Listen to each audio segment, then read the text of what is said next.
Hello प्यारे बच्चों, नमस्कार। एक बार फिर से आप सभी का स्वागत है NCERT सॉल्यूशन में। तो चलिए तो पढ़ते हैं, हम लोग कंटिन्यू करते हैं आगे अपना चैप्टर। और आज जो हम लोगों को पढ़ना है वो काफ़ी इम्पोर्टेंट है, अच्छा है, जानकारी बढ़ती है हमारी इससे। हमें आज भारत के भूमि उपयोग के बारे में पढ़ना है कि भारत में भूमि का उपयोग किस तरह से आगे बढ़ा या पहले कैसे उपयोग होता था, किन किन चीज़ों में भूमि का उपयोग होता है, इन सारी बातों पे आज हम चर्चा करेंगे। ठीक है। इससे पहले कि हम क्लास को आगे बढ़ाएं तो आप लोगों से एक फेवर चाहते हैं कि जब भी आप लोग वीडियो को देखा करें तो शेयर ज़रूर कर दिया करें अपने फेसबुक पे, व्हाट्सएप पे या स्टेटस पे कभी कभार। ठीक है, तो शेयर कर दीजिए करिए, उससे थोड़ा सा आपका तो खैर कुछ नहीं जाता है, लेकिन आपके जो चैनल है उसको प्रमोशन मिलता है और बच्चे देखेंगे। अब ऐसा थोड़ी कि आप अकेले ही पढ़ते रहो, है ना, और बच्चों को पढ़ाना भी तो आप लोगों का ही आप लोगों के साथ की वजह से पॉसिबल हो पाएगा, है ना। तो वैसा तो है नहीं कि भाई आप पढ़ते रहो, आप ही आगे बढ़ते रहो, पूरे देश को आगे बढ़ाना है ना, तो सभी लोगों को पढ़ाना है।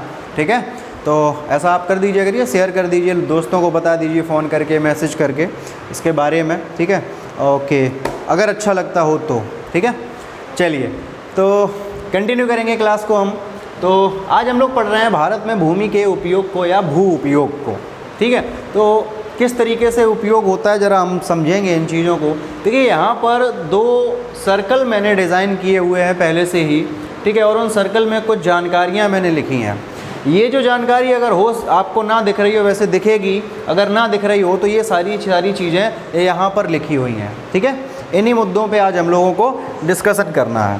ठीक, चलिए तो सबसे पहले हम लोग देखेंगे कि जो हमारी भूमि है ओवरऑल, तो अगर हम लोग बात करें भारत के क्षेत्रफल की तो हमें पता है 32.8 लाख वर्ग किलोमीटर में भारत जो है फैला हुआ है। और भारत आपको पता है कि विविधताओं का देश है। कहीं पर भूमि अच्छी है, कहीं पर अच्छी नहीं है, कहीं उपजाऊ है, कहीं उपजाऊ नहीं है, कहीं पर पर्वत हैं, पहाड़ हैं, ऊंचे ऊंचे टीले हैं जिन पर खेती करना, वृक्ष लगाना, सड़कें बनाना, ये सारी चीज़ें पॉसिबल नहीं हो पाती। तो ऐसा नहीं है कि हर जगह बराबर रूप में खेती या वृक्ष होते हों, ऐसा बिल्कुल नहीं है। तो क्या है कि जहाँ समतल भूमि है वहाँ पर सारी चीज़ें अच्छे से मिलती हैं हमें, लेकिन जहाँ पर समतल नहीं है, जैसे आप आसाम वगैरह जाओगे तो खेती में चाय और कॉफ़ी के बागान आपको मिलेंगे।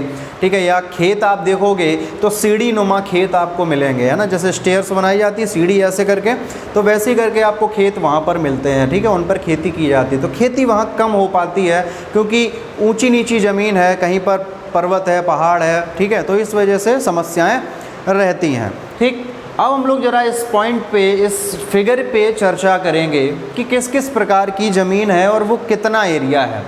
मैंने यहाँ पर लिखा है कि वर्ष 1960 से 61 और ये है वर्ष 2008 से 9, यानी कि 1960-61 में भारत में जो भूमि का उपयोग था वो कितना किस किस क्षेत्र में था, और 2008-9 में वो कितना हो गया और किन किन क्षेत्रों में बढ़ा, किन क्षेत्रों में घटा, वो सारी जानकारी हम लोग यहाँ से प्राप्त करेंगे।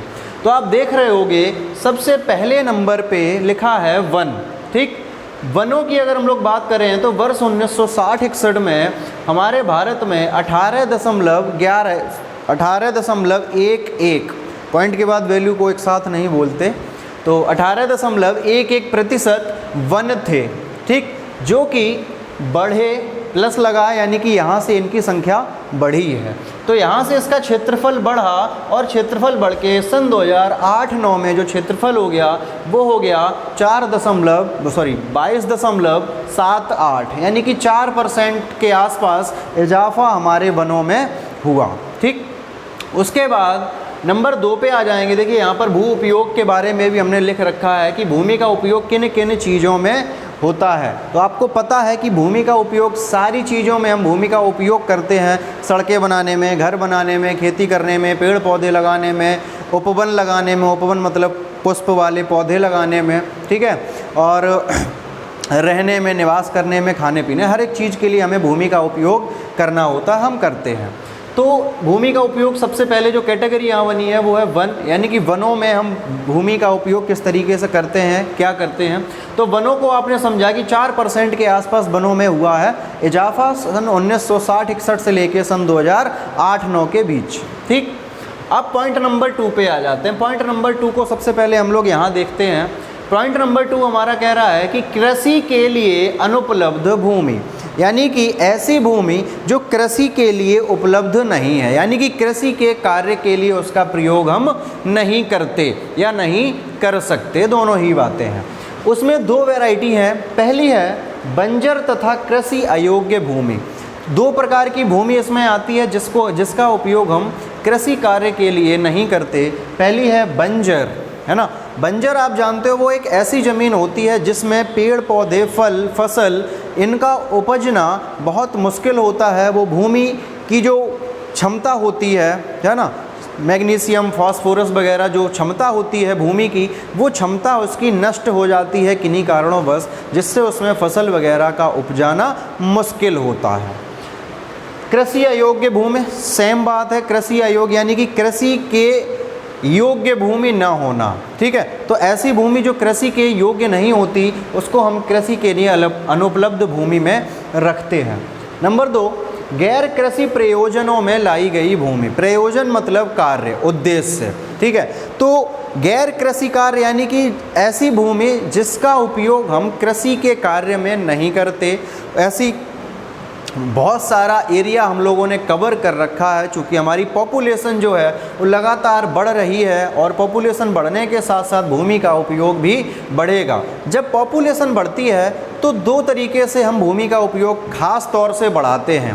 पहला, कृषि के क्षेत्र में भाई पॉपुलेशन बढ़ेगी तो कृषि के लिए एरिया भी बढ़ाना पड़ेगा। ठीक है, क्योंकि फिर हमें अनाज की उपलब्धता ज़्यादा चाहिए। और दूसरा, घर मकान या उद्योग बनाने में। ठीक भाई, उद्योग बनाए ना बनाए कम से कम घर तो बनाना ही है उसको। ठीक है, तो घर बनाते हैं उसके लिए भूमि का उपयोग करते हैं और दूसरा उपयोग करते हैं हम लोग कृषि के क्षेत्र में।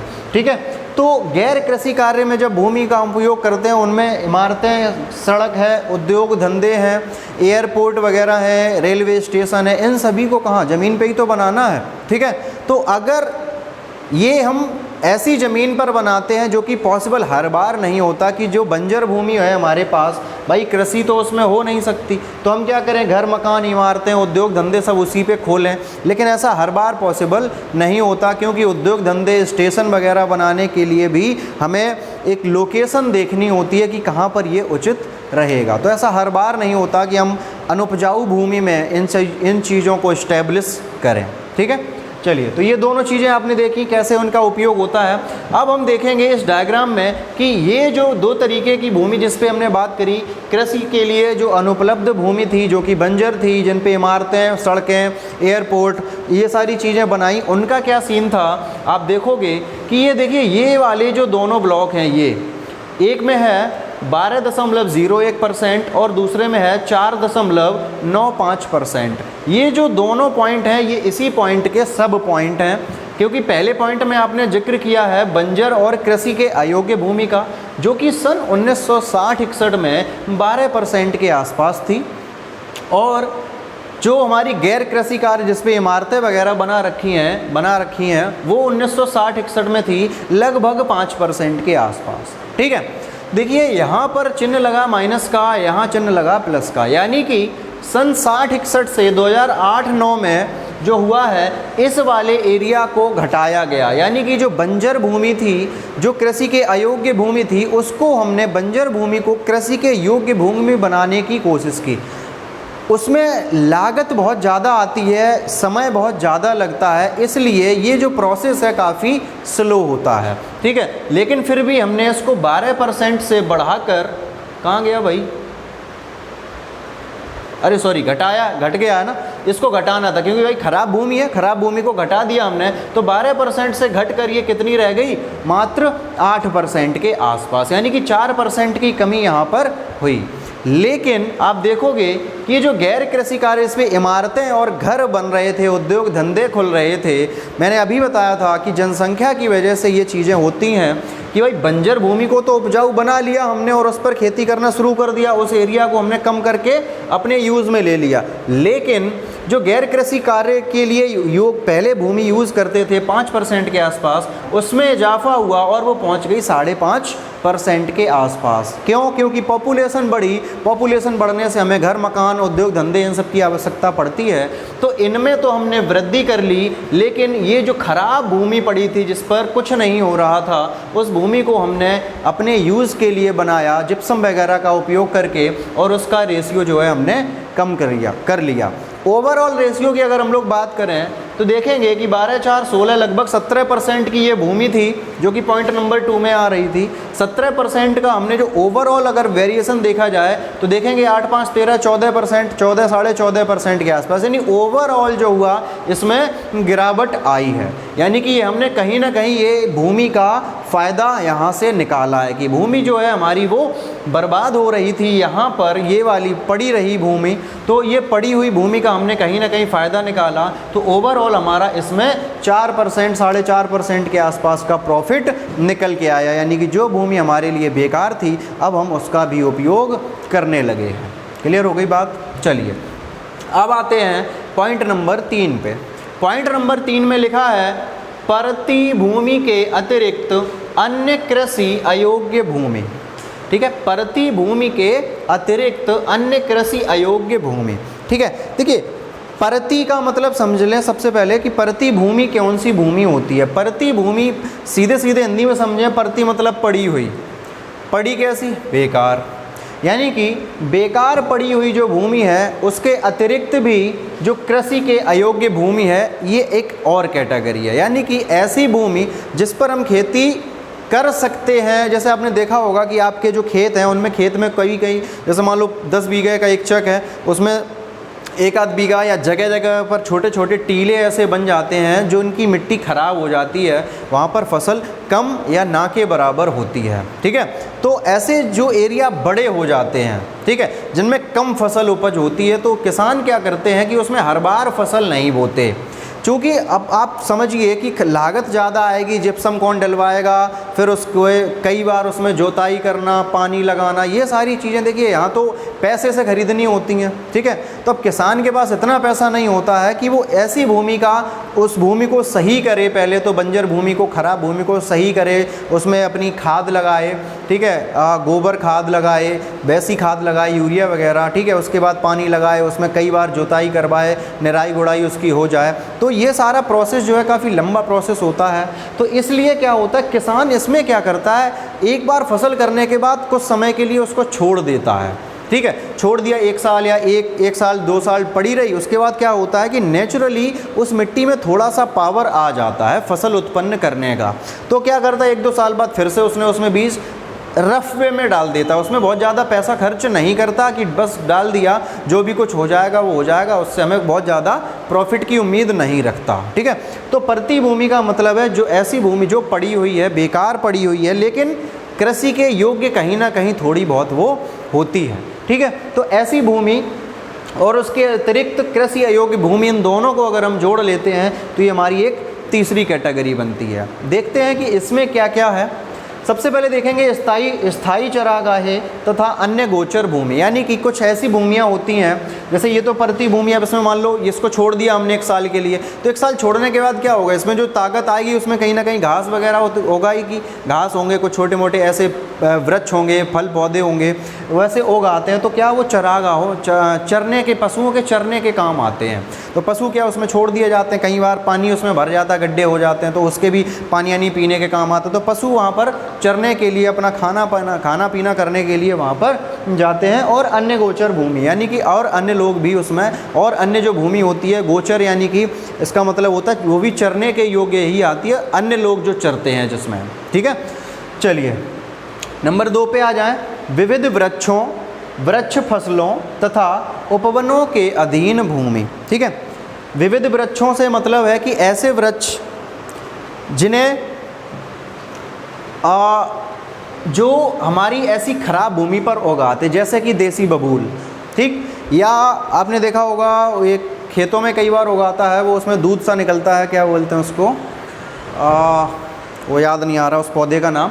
तो ऐसे कुछ है, अकौआ, हाँ अकौआ बोलते हैं उसको, ठीक है ना। तो ऐसे वृक्ष या पौधे जो खराब भूमि पर पड़े पड़े अपने आप पैदा हो जाते हैं, तो ऐसे वृक्ष फसलों, यानी कि कुछ वृक्ष ऐसे होते हैं जो फसल के रूप में काम आते हैं। जैसे आपने देखा होगा ये अभी क्या वो बिकते हैं बेर, ठीक है। तो एक देसी बेर होता है वो छोटा वाला, फिर उससे थोड़े से बड़े बेर आए और उससे एक और बड़ा बेर आता है जिसको एप्पल बेर के नाम से जानते हैं, यानी सेव जैसा उसका गोल आकार होता है, स्वाद बहुत अच्छा नहीं, मतलब देसी बेर जैसा होता है वैसा नहीं होता, उसका स्वाद जो होता है नॉर्मल सा होता है।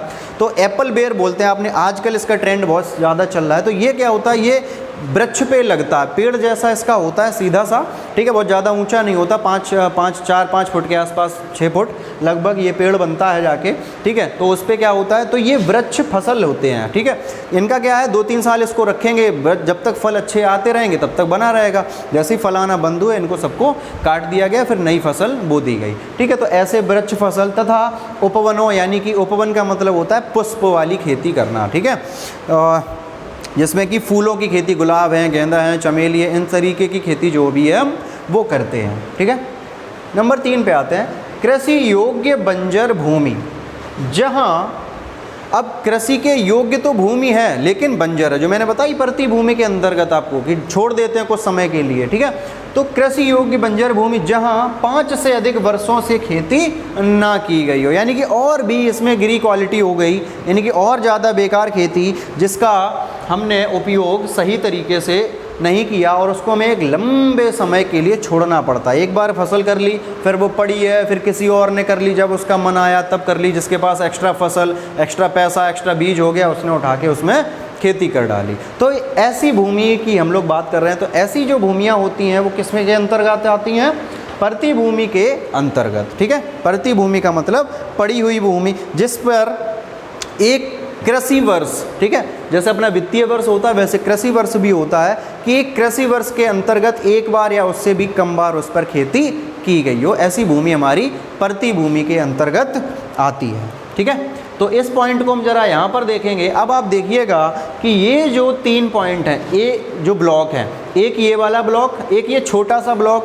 1.5% के आसपास का है, और एक ये वाला ब्लॉक, ये तीनों ब्लॉक मिलाकर ये तीसरे पॉइंट को कवर करते हैं। यानी कि इन तीनों भूमियों के बारे में हमने यहाँ पर जिक्र किया है कि क्या इनका परसेंटेज है। तो आप देखेंगे जो स्थायी चरागाह हैं वो 4.71% के आसपास थे, ठीक, सन 1960-61 में माइनस लगा है, यानी कि इसको भी हमने कम कर लिया। चूँकि आपको पता है चरागाह ये थोड़ा भाई बेकार की जगह, चूँकि आजकल क्या है, पहले तो पशु चरने जाया करते थे, आजकल उतनी ज़मीन है नहीं, हमने उसको अपने अच्छे कार्य के रूप में, यानी कि फसल उगाने के रूप में उसको हमने यूज़ कर लिया है। तो देखिए 4.71% स्थायी चरागाह था, उसको हमने कितना कर लिया, 3.38।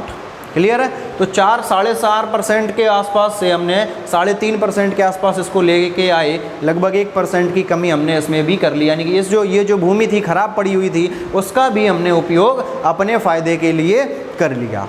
क्लियर है।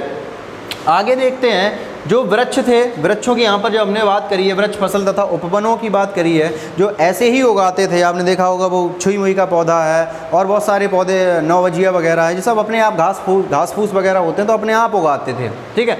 इसका हमने क्या किया, देखिए इसमें भी हमने माइनस लिया है कुछ, ठीक है, यानी कि ये 1.5% के आसपास था, 1.50% उसका भी हमने कमी करके कितना कर लिया है, 1.11%, यानी कि इस भूमि को भी हमने अपनी फसल और अपनी अच्छी फसलों के लिए और अच्छे उपयोगों के लिए, उद्योग धंधे बनाने के लिए इस भूमि का भी हमने उपयोग करना शुरू कर दिया है, इसका भी हमने रिड्यूस किया है। तो देखिए ये पहले ये वेस्ट भूमि पड़ी हुई थी, ये पूरी की पूरी भूमि जो थी वो वेस्ट पड़ी, ये इन दोनों को छोड़ दें तो ये जो यहाँ से यहाँ तक आपको एरिया दिखाई दे रहा है, ये एरिया ऑलमोस्ट वेस्ट ज़मीनों के रूप में यहाँ पर था, अगर मोटी मोटी बात हम लोग करें तो ये वेस्ट एरिया था, इसको हमने यूटिलाइज़ करना शुरू किया धीमे धीमे प्रौद्योगिकी यानी कि टेक्नोलॉजी के माध्यम से, अपनी कोशिश के माध्यम से, ज्ञान के माध्यम से इनका उपयोग हमने शुरू किया। अब देखते हैं तीसरे नंबर पे, देखिए यहाँ पर कृषि योग्य बंजर भूमि जो थी वो थी 6.23% के आसपास,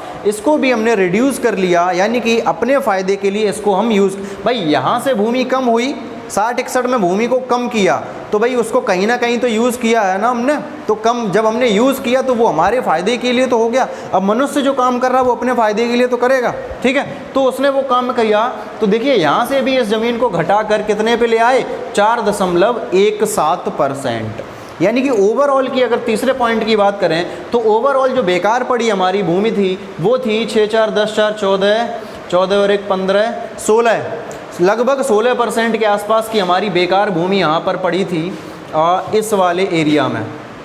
इस एरिया में इन 3 ब्लॉक्स में 16% के आसपास वेस्टेज भूमि थी हमारे पास, ख़राब भूमि जिसका हम सही से उपयोग नहीं कर पा रहे थे, उससे सही से फ़ायदा नहीं निकाल पा रहे थे। तो 16% भूमि व्यर्थ थी। उसमें से देखिए हमने बहुत सारी भूमि निकाल ली है। कैसे, देखिए 4 3 7 और 1 8, 8 के बाद लगभग 9 है ना। तो इसमें से अगर 9% निकाल देंगे तो 9 और 1 10 और 7% का हमने करीब करीब फ़ायदा यहाँ से निकाल लिया है, ठीक। तो पॉइंट नंबर 3 में हमने प्रॉफिट कर लिया कितने परसेंट का, 7% का, ठीक है। यहाँ पॉइंट नंबर 2 में हमने लगभग 4% का प्रॉफिट कर लिया था, ठीक है। यानी कि जो खराब भूमि है उसका हम कहीं ना कहीं उपयोग करना धीमे धीमे सीखते चले गए। गवर्नमेंट ने सहारा दिया, लोगों ने अपनी मदद स्वयं की, उसके साथ साथ सारी चीज़ें हम लोगों ने अपने हाथ में ले ली। क्लियर हो गई बात। चलिए फिर आ जाते हैं पॉइंट नंबर 4 की तरफ, ठीक है। पॉइंट नंबर 4 में है प्रतिभूमि, ठीक। प्रतिभूमि अभी मैं आपको यहाँ पर बता चुका हूँ, प्रतिभूमि मतलब पड़ी हुई भूमि, बेकार भूमि। इसमें भी कैटेगरी हैं 2। कैसी पड़ी हुई भूमि, किस हिसाब से, भाई क्वालिटी ख़राब है। अब क्वालिटी ख़राब होने का मतलब क्या है भाई, कि जैसे एक सिंबल आता है, मैंने आप एक ये वाले सिंबल, 2 सिंबल आपने देखे होंगे, ठीक है। आपको लग रहा होगा कि भाई ये ग्रेटर देन का, ये लेस देन का है, नहीं, क्योंकि ये दोनों एक जैसे ही हैं। इन दोनों को, एक ही सिंबल को हम दोनों तरीके से बोल सकते हैं। जैसे मान लो मैंने ये लिख दिया, अब आप इसको पढ़ रहे होगे 5 ग्रेटर देन 3, लेकिन मैं इसको ये भी तो पढ़ सकता हूँ 3 इज़ लेस देन 5। तो ये सिंबल जो है दोनों का काम करता है। ये होते हैं हमारे कंपैरेटिव ऑपरेटर बोले जाते हैं, ये जो सिंबल्स होते हैं। तो कंपैरेटिव जो ऑपरेटर हैं हमारे, वो कम से कम 2 चीज़ें होनी चाहिए तब कंपेयर करा पाएंगे, ठीक है। तो प्रतिभूमि में भी और भी वैरायटी हैं भाई। सीधी सी बात है, कोई चीज़ ख़राब है तो हम उसको कब ख़राब बोलेंगे, जब हमें उससे ख़राब चीज़ दूसरी दिख रही होगी। क्लियर है ना भाई। जैसे हमारे फ्रेंड्स होते हैं, तू ज़्यादा अच्छा है, वो कम अच्छा है, कहते हैं ना। तो यही यहाँ पर भी है। तो अब प्रतिभूमि में अगर हम देखेंगे तो सबसे पहले आती है वर्तमान प्रति, ठीक। अब वर्तमान प्रति की अगर हम लोग बात करें तो वर्तमान प्रति ऐसी भूमि होती है जिस पर खेती की जा सकती है, लेकिन उतनी अच्छी उपज वो हमें नहीं देती जितनी अच्छी उपज हमको चाहिए, ठीक। इसमें क्या है कि 1 वर्ष से लेकर 5 वर्ष तक इस भूमि पर खेती ना की गई हो। यानी कि एक बार हमने खेती कर ली, फिर उसको 2 3 4 5 साल के लिए हमने छोड़ दिया, यानी कि उसकी क्वालिटी काफ़ी ख़राब हो, ऐसी भूमि को हम प्रतिभूमि के अंतर्गत वर्तमान प्रति में लेस देन, आप ये मान के चलो कि 1 वर्ष तो हमने खेती कर ली, ठीक है। यानी कि 1 कृषि वर्ष में केवल 1 खेती, ठीक। जैसे कृषि वर्ष पूरे साल में अगर हम लोग खेती की बात करें तो हर जगह विभिन्न प्रकार की खेती होती हैं। कई जगह ऐसी होती हैं जहाँ पर 3 4 5 फसलें तक वो एक खेत से निकाल लेते हैं।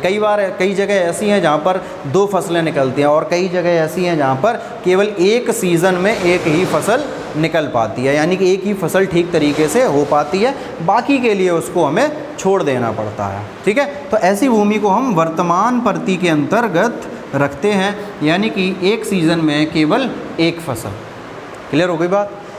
आगे आते हैं कि वर्तमान प्रति के अतिरिक्त, यानी इस भूमि के अलावा भी कोई भूमि है, अन्य प्रतिभूमि या पुरातन प्रति। देखिए यहाँ से आपको समझ में आ रहा होगा, ये जो शब्द है पुरातन, हिस्ट्री में पढ़ेंगे आप इसको। पुरातन मतलब बहुत ही ज़्यादा पुराना, ठीक है। यानी कि इसमें क्या होगा कि जो भूमि होगी हमारी, उसको हम लगभग हम मान के चलें कि 5-7 साल तक वहाँ पर कोई भी खेती नहीं होती। यानी एक बार आपने अगर खेती कर ली तो 5-7 साल तक के लिए आपको उसको छोड़ देना पड़ेगा, तब तक वहाँ पर कोई भी खेती नहीं हो पा रही। तो ऐसी भूमि जो होती है उसको हम पुरातन प्रति के अंतर्गत रखते हैं। अब देखिए डायरेक्ट आपसे शॉर्ट क्वेश्चन पूछ सकता है कि बताइए कि वर्तमान प्रति क्या है, या वर्तमान प्रति भूमि कैसी होती है। तो आप आराम से लिख सकते हो कि वर्तमान प्रति भूमि वह भूमि है जिस पर एक कृषि वर्ष में एक या दो, मुश्किल से आप सीधे लिखोगे कि एक फसल हो सकती, तब भी कोई समस्या नहीं। आप ये भी लिख सकते हो कि मुश्किल से एक या दो फसलें ही उगा सकते हैं, उसके बाद उसको कुछ समय के लिए उसको छोड़ना पड़ता है। जैसे आपसे पूछ दे कि भाई बताइए कि पुरातन प्रति क्या होती है, तो पुरातन प्रति या अन्य प्रति भूमि, ये एक शब्द है पूरा, अन्य प्रति भूमि। तो हो सकता है वो यहाँ से पूछ दे पुरातन प्रति या फिर यहाँ से पूछ दे कि अन्य प्रति भूमि। तो आप बता दोगे कि भाई ऐसी भूमि जिसको हमें बहुत लंबे समय के लिए छोड़ना पड़ता है और जिसमें 1 से 5 वर्ष तक के लिए हमें कृषि पर खेती नहीं करनी होती है या खेती नहीं कर सकते।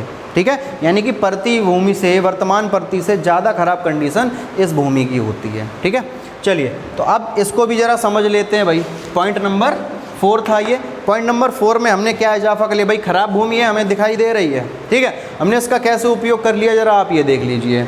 अब देखिए यहाँ क्या हुआ है, जो पहली वाली थी प्रति भूमि, ठीक, जो अच्छा ये ऐसा है, ठीक है, ऊपर नीचे है कोई बात नहीं। तो जो पहला पॉइंट था वर्तमान प्रति वाला, तो वर्तमान प्रति जो भूमि थी वो 3.73 थी, जो कि हमारी कितनी हो गई, 4.76 हो गई। ठीक है, यानी इसमें हमने इजाफा इसमें भी कर लिया, यानी कि इसकी जो अच्छा ये बढ़ गई है। वर्तमान प्रति की जो भूमि थी ये भूमि हमारी क्या हो गई, ये इंक्रीज कर गई। यानी कि अब देखिए जो खराब फसल थी, दोनों में ओवरऑल देखिएगा, समझने वाली बात है यहाँ पर कि ये वाली जो भूमि थी कौन सी, प्रति भूमि के अतिरिक्त पुरातन प्रति वाली, इस भूमि में हमने कम किया है। क्या हुआ, 3.50%, 3.5% के आसपास ऐसी भूमि थी जो कि हमारे पास बची है 3.37 के आसपास। यानी कि इस भूमि का ये वाला जो सेकंड पॉइंट था, इस भूमि का हमने उपयोग करना शुरू कर दिया। अब देखिए समझने वाली बात ये है, आपको लग रहा होगा कि सर ये तो हमने यूज़ में लेने लगे लेकिन इसमें तो हमें नुकसान हो गया भाई, कि ये भूमि तो हमारी बढ़ गई। ऐसे नहीं बढ़ी, ये कैसे बढ़ी आप ज़रा समझिए। देखिए ये दोनों भूमियाँ एक ही प्रकार में रखी गई हैं, हमने क्या किया, इस पर भी कार्य करना शुरू किया और इस पर भी कार्य करना शुरू किया। ठीक है, अब जब हमने इस पे कार्य किया तो सीधी सी बात है, अब ये जो खराब भूमि, बहुत खराब भूमि है, जो बहुत खराब होगा वो सीधे से टॉप पे तो नहीं पहुंच जाएगा, वो धीमे धीमे ही तो बढ़ेगा। तो क्या होगा, वो जो सबसे ख़राब भूमि थी उस पर जब हमने काम किया, उसको अच्छी बनाने की कोशिश की, तो बढ़ते क्रम में वो कहाँ जाएगी, यहाँ से चलते हुए पहले यहाँ आएगी, यहीं तो आएगी, तभी तो उसके बाद और अच्छी होगी जाके। तो देखिए जो खराब भूमि थी वो कम खराब भूमि हो गई, सीधे सीधे आप ये समझिए, खराब भूमि को हमने कम खराब भूमि में बदल लिया। अब आने वाली प्रक्रिया में ये और अच्छी भूमि के तरफ बढ़ेगी, अग्रसर होगी। तो ओवरऑल अगर हम देखेंगे तो हमने यहाँ पर भी अपनी भूमि में इजाफा किया है। आप देखेंगे 3.5 था, 3.37, यानी बहुत कम अंतर रहा है बहुत, क्योंकि अब मैंने बताया कि खराब भूमि है, लागत बहुत ज़्यादा लगती है, समय बहुत ज़्यादा लगता है, तो सरकार ही ऐसे काम करवा सकती है, करवा भी रही है। ठीक, तो इसके अंतर्गत भी हमने कहीं ना कहीं थोड़ा बहुत प्रॉफिट जो है वो निकाल लिया है कि ये जो भूमि थी यहाँ से भूमि कम की हमने खराब भूमि में से, और इस भूमि में हमने यानी कि ये अपने आप इंक्रीमेंट होके कहाँ पहुँच गई, इस वाली भूमि में। भाई कोई बहुत ख़राब आदमी है, वो थोड़ा थोड़ा सुधरने लगे तो ऐसा थोड़ी होगा कि वो सज्जनों में बैठ जाए या सज्जन उसको बोलने लगे, पहले क्या बोलेंगे, बहुत ख़राब था, ये कम खराब है। ठीक है, तो यही सीधा सीधा काम किसके साथ हुआ, प्रति भूमि के लिए। क्लियर हो गई बात। चलिए अब लास्ट पॉइंट इस वाले की बात करेंगे कि शुद्ध निवल बोया गया क्षेत्र। शुद्ध निवल बोया गया क्षेत्र यानी कि सीधे सीधे कृषि के योग्य अच्छी भूमि जिस पर हम परमानेंट कृषि करते हैं। ओवरऑल कंट्री की अगर हम लोग बात करेंगे तो सन 1960-61 में ये लगभग 45%, 45.5% या यूँ कहें कि 45% के आसपास था, 45.26। तो 45% का क्षेत्र ये जो था कृषि का, उसको हमने बढ़ा लिया, ये भी इंक्रीमेंट हुआ है, ये हुआ है 46.24% के आसपास जाके, यानी 1%, 1.5% का इजाफा हमने यहाँ पर भी कर लिया। यहाँ पर इजाफा हुआ, यहाँ पर इजाफा हुआ। अब आप मुझको बताइए कि भाई जो मनुष्य है खराब भूमि का उपयोग वो दो ही तरीके में यूज़ लेगा, या तो उस पर वन लगाएगा पर्यावरण को सुरक्षित रखने के लिए, या फिर उस पर खेती करेगा अपने लिए। जहाँ पर खेती नहीं हो सकती वहाँ पर वन लगाएगा, जहाँ खेती हो सकती है वहाँ पर वन और खेती एक साथ करेगा, कि मेड़ पे पेड़ लगाना, ठीक है, बागान वाली खेती करना, ठीक, इन सब चीज़ों में। तो ओवरऑल अगर आप बात करें तो सन 1960-61 से लेकर सन 2008-9 तक हमने जो है ख़राब पड़ी अपनी भूमि का उपयोग धीमे धीमे बढ़ा रहे हैं। अपनी टेक्नोलॉजी के थ्रू हम इन चीज़ों का उपयोग जो है काफ़ी मात्रा में बढ़ा रहे हैं। देखिए आप देख रहे होंगे यहाँ पर कि हमें जो कृषि योग्य क्षेत्र था उसमें भी इंक्रीमेंट किया, और जो हमारे वन थे उनमें भी हमने काफ़ी अच्छा इंक्रीमेंट किया। ठीक, चलिए, तो आपको पता है कि राष्ट्रीय वन नीति के बारे में मैंने आपको एक बार डिस्कस किया था कि राष्ट्रीय वन नीति 1952 आई थी। उस वन नीति में ये जिक्र किया गया था कि हमारे जो क्षेत्र है भारत का, उसका एक बैलेंस, जो पारिस्थितिकी बैलेंस है, उसको बनाने के लिए हमें पूरी पृथ्वी पर पूरे इंडिया पर 33% हिस्सा जो है वो किसका होना चाहिए, वनों का होना चाहिए, जो कि हमारे पास अभी 22% है। 8-9 में था, कुछ और बढ़ गया होगा, ठीक है। तो 22-23% के आसपास है, इसको हमें बढ़ाकर अभी और बढ़ाना, 10% से हम इसको लेस में हैं। वो हम कैसे करेंगे, इन भूमियों को और रिड्यूस करेंगे, जो भी हमारी ख़राब पड़ी भूमि है इसको हम रिड्यूस करेंगे। कैसे कर रहे हैं, लगातार ये होता भी है, होता भी जा रहा है। देखिए बंजर भूमि में पेड़, वन विभाग आपने सुना होगा, तो वन विभाग इसीलिए बनाया गया है, वृक्षों को लगाने के लिए, उनकी देखरेख करने के लिए, पर्यावरण में संतुलन बनाने के लिए। ठीक, तो हो क्या रहा है कि अब बंजर भूमि है, ख़राब भूमि है, तो ख़राब भूमि में भाई सीधी सी बात है कि एकदम से तो सारी चीज़ें आप कर नहीं सकते हो। तो क्या करते हैं, वन विभाग का कार्य ये है कि जो भी बंजर भूमि है उसको उपजाऊ बनाए अपने तरीके से, और उसके बाद उसमें वृक्ष लगाए। वृक्ष लगाने से क्या होता है कि भूमि जो होती है वो उपजाऊ होने लगती है। तो अब हर जगह वृक्ष तो अच्छे लग नहीं सकते। आपने कई बार देखा होगा, जब आप इंटीरियर गांव में गए होंगे तो आपने ख़राब सफ़ेद सी भूमि रहती है, एकदम सफ़ेद सफ़ेद चमकती है, धूल सी उड़ती है, उस पर बहुत महीन बारीकी, उसको बंजर भूमि बोलते हैं। तो उस भूमि पर आपने बमूल वगैरह लगे हुए काफ़ी मात्रा में देखे होंगे। उन बमूलों का क्या है कि वो बमूल ही ऐसा है जो बंजर भूमि में भी उग जाता है। बरसात के मौसम अभी चल रहा है, आप देखोगे वन विभाग का काम तेज़ी से शुरू हो चुका है कि वो बमूलों को क्या करते हैं, बबूल के जो बीज होते हैं उनको पूरे बीहड़ इलाके में उसको फैला दिया जाता है, बो दिया जाता है, और उसके बाद वो अपने आप बबूल उगने लगते हैं। आप सोच रहे हो कि बबूल से क्या मतलब, क्या फ़ायदा। बबूल होने के बाद उस खेती की क्षमता थोड़ी सी बढ़ती, उस जगह की क्षमता थोड़ी बढ़ती है, फिर उस पर अच्छे अच्छे वृक्ष भी लगाए जाते हैं। इसलिए तो हम धीमे धीमे अपने टारगेट की तरफ बढ़ रहे हैं, कार्य चल रहा है, ठीक है, और अच्छे से चीज़ें चल रही हैं। तो ये सारी चीज़ें जो आपको आज जानकारी मिली है, काफ़ी अच्छी चीज़ें थी। इससे कई सारे क्वेश्चन आपके बनेंगे। बंजर भूमि क्या है, गैर कृषि प्रयोजनों में कौन कौन सी चीज़ें ऐसी होती हैं जो गैर कृषि प्रयोजनों में होती हैं, 2 एग्जाम्पल दीजिए, 3 एग्जाम्पल दीजिए, 1 नंबर का क्वेश्चन, 2 नंबर के क्वेश्चन, ये तो यहाँ से बहुत सारे क्वेश्चन आपके बनते हैं।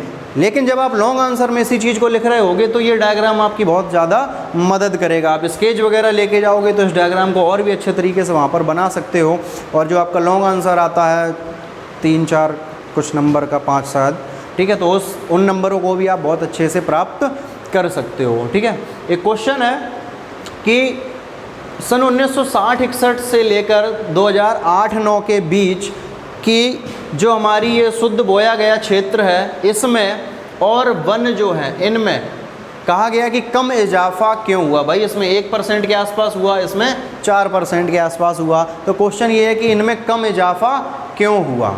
ठीक, तो उसका वैसे तो आप पूरी सारी, जब आप पेपर में लिखोगे तो पूरी जानकारी लिखोगे कि भाई इंडिया का जो क्षेत्रफल है 32.8 लाख वर्ग किलोमीटर है, उसमें से केवल 93% पर ही खेती की जा सकती, 93% भूमि ऐसी है जिसके आंकड़े हमारे पास हैं। जो भूमि बाकी की 7% है वो जम्मू कश्मीर में, चीन में, नेपाल में, भूटान में कुछ दबी हुई भूमि है जिसके आंकड़े हमें प्राप्त नहीं हो पाते। 7% ऐसी अलग भूमि है।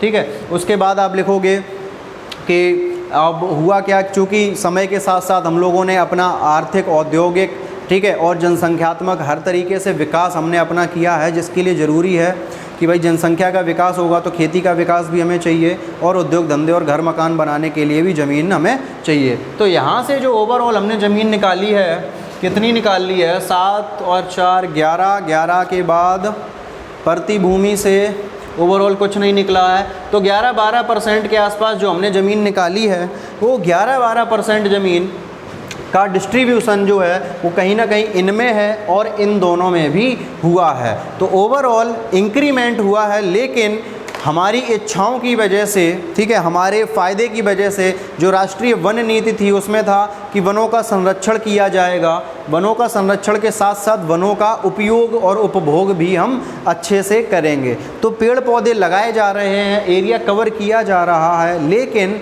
हमारी इच्छाओं की वजह से, हमारे लालच की वजह से इस पर बहुत ज़्यादा प्रभाव नहीं पड़ रहा, लेकिन ओवरऑल काफ़ी अच्छा है, ठीक है। और फिर आप बताओगे कि जनसंख्या बढ़ने की वजह से जो भूमि हमने यहाँ से निकाली है उस भूमि का जो उपयोग है वो हमने घर मकान बनाने में, उद्योग धंधे खोलने में भी उसका उपयोग हमने कहीं ना कहीं किया है।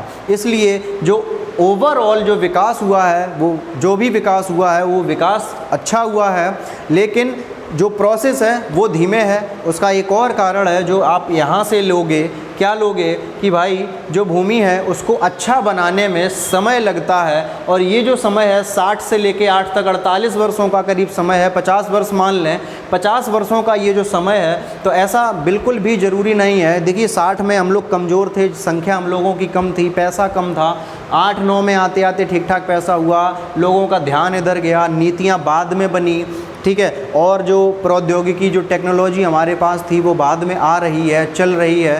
तो धीमे धीमे विकास होता है, और ये जो प्रोसेस है नेचुरल प्रोसेस है, धीमे ही होगा, ठीक है। आप इस पे बहुत ज़्यादा पैसा इन्वेस्ट नहीं कर सकते, क्योंकि कोई गारंटी नहीं है कि ये भूमि अच्छी हो ही जाए, कुछ भूमि तो ख़राब में भी पड़ी रह सकती है। तो इसलिए धीमे प्रोसेस चल रहा है, रिस्क नहीं लेना है हमको, ठीक है। तो ओवरऑल हमारे जो क्वेश्चन का आंसर होगा वो हमें यहीं से इन सारी चीज़ों में बना के आपको लिखना होगा। मेरे ख्याल से इस क्वेश्चन का आंसर आपको अच्छे से मिल गया होगा। और भी बहुत सारी चीज़ें हैं जिन पे हम लोग आगे डिस्कशन करते रहेंगे। तब तक के लिए अगली क्लास में मिलते हैं, तब तक के लिए नमस्कार।